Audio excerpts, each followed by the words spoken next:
The signal came without warning, a pulse that swept through every frequency humanity had ever charted and a few we hadn't.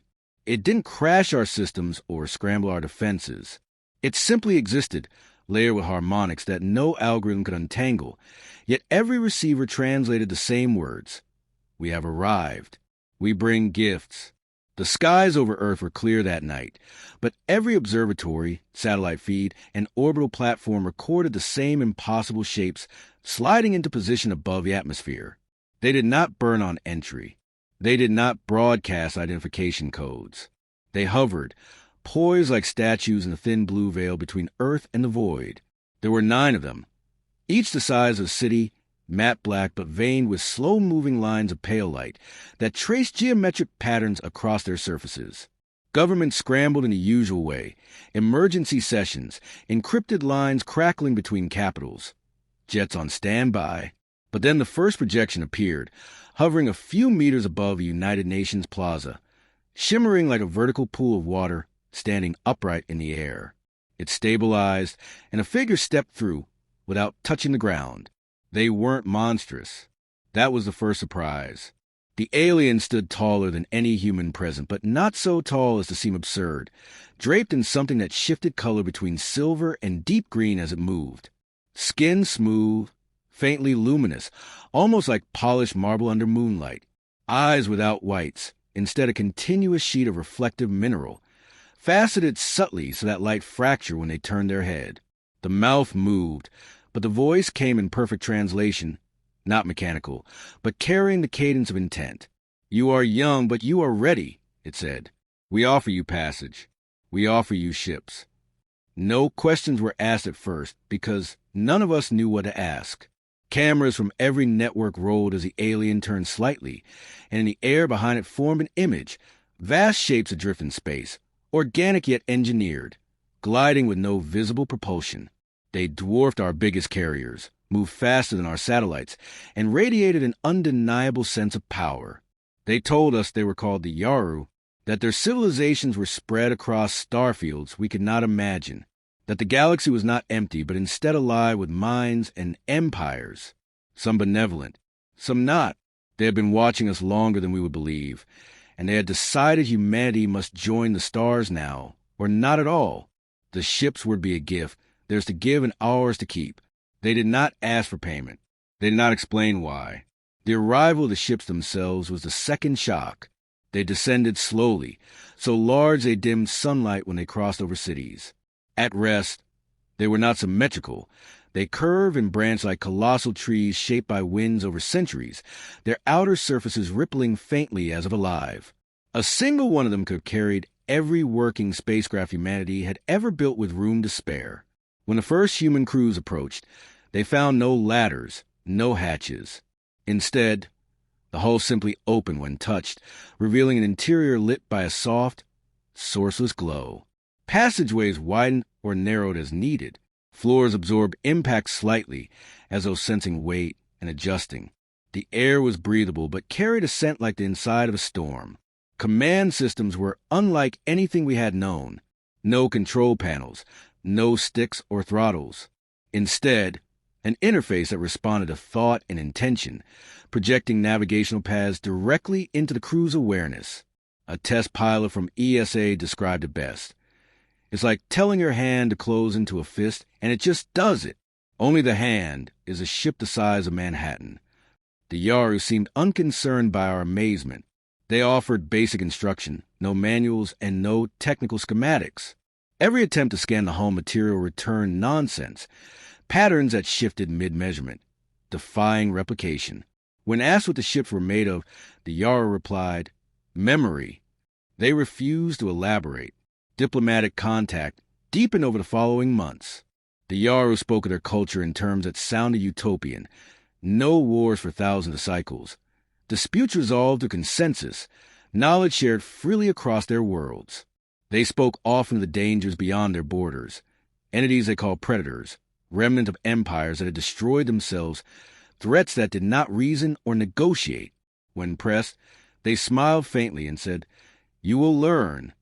Behind closed doors, military analysts were already uneasy. The ships carried no visible weaponry. No launch bays, no hardpoints, nothing resembling a defense grid. For vessels supposedly meant to protect us from the galaxy's dangers, they were strangely passive. Some suspected that the Yaru had designed them for flight alone, keeping the real tools of war for themselves. A smaller faction in the intelligence community suggested something more troubling. The Yaru had given us ships they feared to use themselves. Technology too dangerous for their own culture's principles, but easy enough to hand off to a younger, more expendable species. Publicly, none of that was said. Instead, selection began for the first crews: scientists, engineers, pilots, linguists, even artists.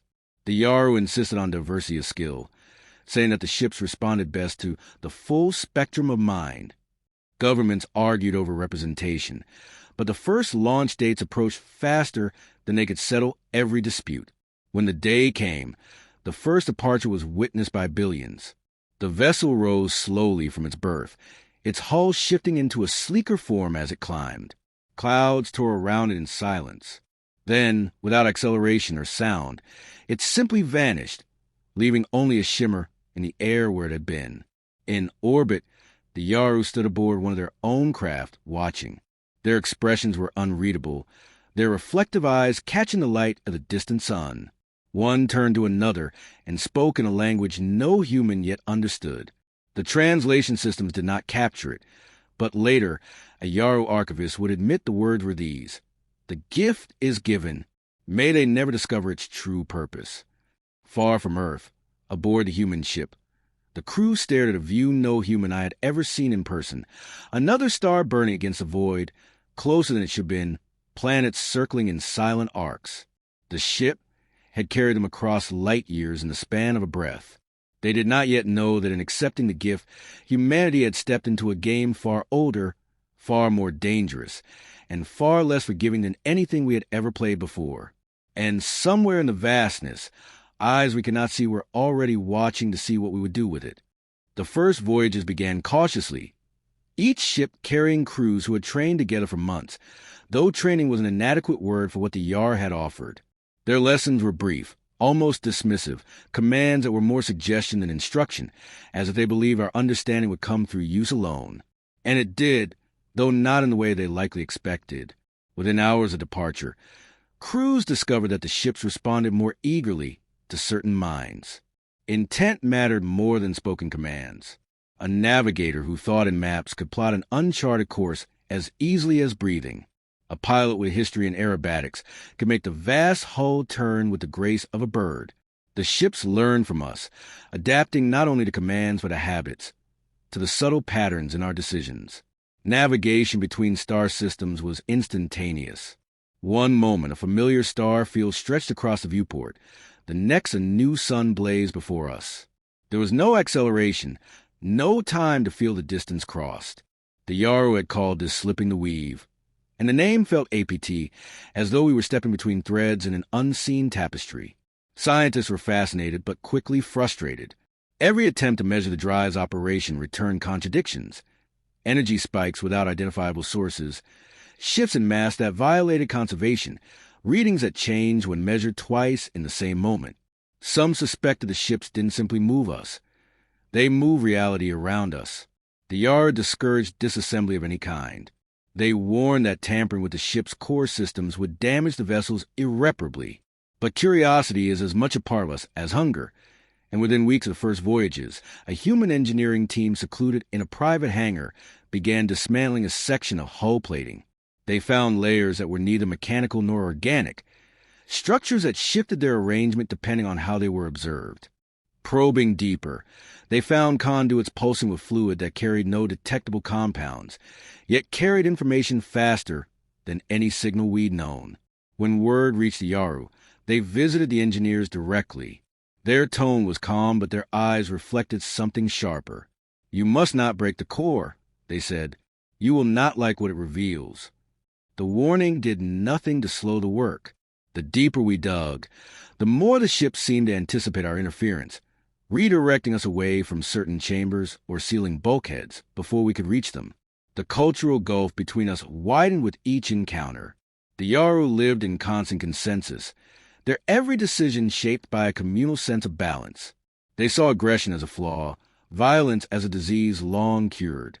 Yet aboard our ships, the military contingent drilled daily in zero-gravity maneuvers. They ran simulations for boarding actions, devised contingency plans for hostile contact. The Yaru watched these preparations with an unease they didn't bother to hide. It was during the exploration of an abandoned station orbiting a dead world that the first real fracture appeared. The station's design was alien to both us and the Yaru. Cold geometry, spines of metal twisted into unnatural shapes. Its corridors were littered with debris that bore no signs of decay. Then the lights failed, and something moved in the dark. The things that attacked us were not intelligent in any recognizable sense. They moved like predators, fast and silent. Their bodies adapted to the absence of light. Their teeth cut through suits. Their limbs could shear through alloy. Our weapons were crude by comparison to the ship's technology, compressed gas rifles, coil guns, but they worked. The Yara delegation accompanying us froze, offering no assistance, their hands raised as if to ward off a storm. The fight lasted minutes, but the aftermath lingered. The Yaru could not hide their discomfort at how quickly we organized, how efficiently we killed. They asked us later how we had learned such coordination. No one told them it was instinct. In the weeks that followed, our engineers uncovered something buried deep within the ship's neural core, a locked sequence of commands labeled only as Protocol Reserve. The Yaru insisted it was a legacy system, dangerous and obsolete, and demanded it be purged. Instead, we unlocked it. The protocol unfolded like a second mind awakening inside the ship, revealing systems dormant until now. Vast reservoirs of energy, focus arrays along the hull, the ability to emit directed pulses strong enough to strip a vessel of atmosphere in a heartbeat. We had been given unarmed ships only because the Yaru had chosen to keep their weapons asleep. And now we had woken them. The reaction from the Yaru was immediate and subdued, like a parent discovering a child playing with live ammunition. They pleaded, not ordered, that we seal the systems again. They spoke of war so destructive that the memory alone was enough to reshape their culture forever, of civilizations that burned themselves into extinction because they could not stop escalating. But their fear only deepened our suspicion. If such systems existed, then others might carry them too. And if others did, then any species willing to use them first would win. It was a truth humans had lived by since the first sharpened stone. In quiet shipyards far from Yaru eyes, human engineers began integrating our own designs into the alien vessels. Railgun batteries along the inner spine, kinetic lance arrays using the ship's power cores, electronic warfare suites built to disrupt any communication we could detect. The Yaru ships were no longer theirs alone. They were hybrids now. Alien frames wrapped around human intent. Diplomatic channels strained under the weight of what was unspoken. The Yaru never threatened us, but they grew distant, their visits shorter, their words careful. They stopped sending ambassadors aboard our ships. Observers reported debates within their council, some urging withdrawal, others insisting that humanity was still young enough to be guided. The crews themselves felt the change.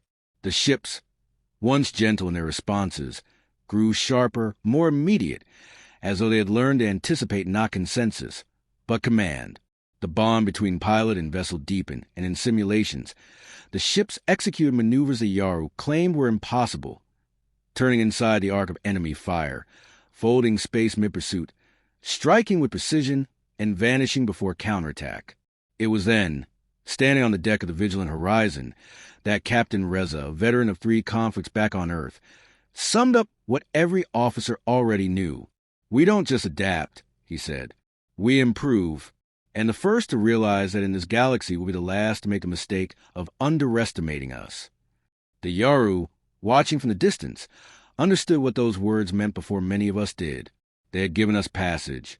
Yes, they had given us ships. But in doing so, they had given us something far more dangerous, the means to think like them, act unlike them, and strike in ways they had long since forgotten were possible. Somewhere beyond their borders, predators waited. The Yaru feared them. We did not. Not anymore. It began with a distress signal from a world we had never heard of, set not to us but to the Yaru, a minor trading species, agricultural. incapable of defending themselves, had been targeted by a hostile force known only as the Cave. The Yaru Council debated. Their voices weighed in the slow cadence of consensus. We did not wait for their decision. A single human fleet, 6 ships strong, slipped the weave and arrived in orbit before the attackers' expected resistance. The Cave were built for intimidation, vast, jagged hulls bristling with weapons, projecting images of their kills into open space as a warning. They broadcast demands, threats, promises of slow death. We answered with silence, and then we moved. The ships reacted like predators unleashed. Weapons we had integrated with alien cores fired in concert. Railgun slugs moving so fast they vaporized on impact. Energy bursts ripping shields apart before the Cave could even align their guns. Maneuvers that should have been impossible happened in rapid sequence. Folding space inside missile swarms, pivoting on nothing, striking again before the enemy realized they were already dying. The battle lasted 12 minutes. We lost no ships. The Cave lost all of them. Survivors fled in escape pods, leaving their dead and their pride drifting in orbit. We did not pursue. The message had been sent. News traveled faster than light could carry it, passed through a dozen translation nets until even the farthest trade hubs knew the name human. For some, it was gratitude. For others, it was a beginning of fear. The Yaru watched the footage in silence. When one of their counselors asked the human liaison why we had gone without waiting for approval, she answered without hesitation. Because they needed help now, not after you finished talking about it. Our fleets grew, each ship a hybrid of alien design and human innovation. The cores learned faster with every battle. Their responses sharper, their strategies more unorthodox. They began suggesting maneuvers before we thought of them, as if they had absorbed our instinct for risk. Pilots swore the ships could sense tension in their voices, altering course mid-engagement without direct command. Engineers whispered that the vessels had stopped feeling alien altogether. They were becoming something else, something ours. The Cave tried again, this time with allied fleets. They brought numbers, massing over a contested system the Yaru had long abandoned. They expected a defensive stand. We gave them offense. We emerged inside their formation, tearing through command ships first, blinding their targeting arrays, leaving them leaderless before they knew the battle had begun. They scattered, but we did not chase in lines. We hunted in spirals, forcing them inward until their own fire cut them down. By the time the last enemy ship exploded, the Yaru observers on our bridge could no longer meet our eyes. Whispers became warnings in the galactic undercurrents. Some species closed their borders when human ships approached. Others offered alliances before we even asked, as though preemptive friendship might shield them from whatever was coming. The predators the Yaru had feared for generations began avoiding us entirely, withdrawing from contested territories. For the first time in living memory, the Cave sued for truce. Victory bred confidence, and confidence bred something sharper. We began sending fleets into uncharted sectors, not for conquest, but to map, to learn, to prepare. Every system we charted became another node in a growing web of strategic positions. Our ships were no longer explorers.